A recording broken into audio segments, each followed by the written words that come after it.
Imagine that you are a child and the people you trust to care for you, the people who are supposed to protect you, are hurting you every day. You're afraid to go home. You have no one to talk to. How would you feel? Alone.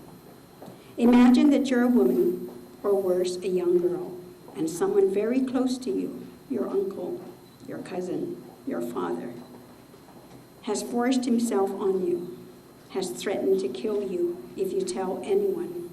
Unfortunately, that is the reality for so many in Guam. According to 2013 statistics from Child Protective Services, there were 4,109 cases of maltreatment, including sexual abuse, physical abuse, emotional abuse, and various forms of neglect involving our island's children. In terms of sexual assaults and rape, 78% of the victims were women, while 22% were men. In 8 out of the 10 rape cases, the victims knew the perpetrator. On the front line battling this crisis is Department of Public Health Director James Gillen and his staff of unsung heroes.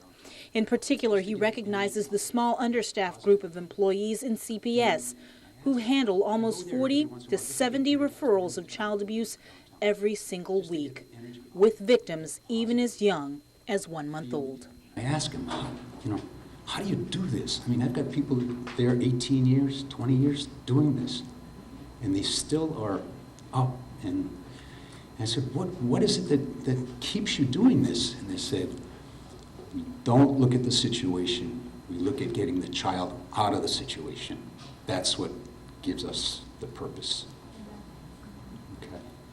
And that's the message we have to get. There's something going on in our community. We have children having children, and they don't know how to raise their children. We have people without any economic opportunities. They're frustrated. They don't know what to do. They take it out on themselves and their children.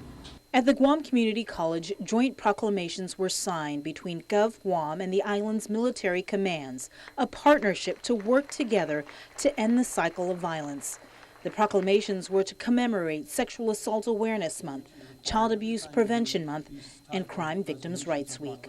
Lieutenant Governor Ray Tenorio and Commanding Officer of Naval Base Guam, Captain John Ward. We as individuals now have to reach out to our family and be that sort of conduit or that channel for the message to get back, to be able to report. Because it's only through reporting and knowing and treating and rehabilitating the offenders are we really going to put a stop to family violence and sexual assault.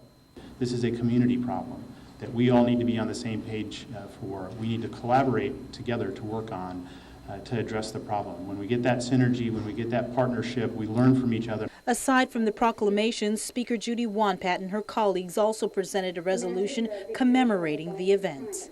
No person should feel alone. No person should suffer from child abuse, sexual assault, or any form of violence. But sadly, too many people in our island community do. That is why we are here today. We must put an end to this crisis. The speaker was also presented the Visionary Voice Award by the National Sexual Violence Resource Center. It's an award recognizing an individual for their outstanding advocacy and community work to end or prevent sexual violence.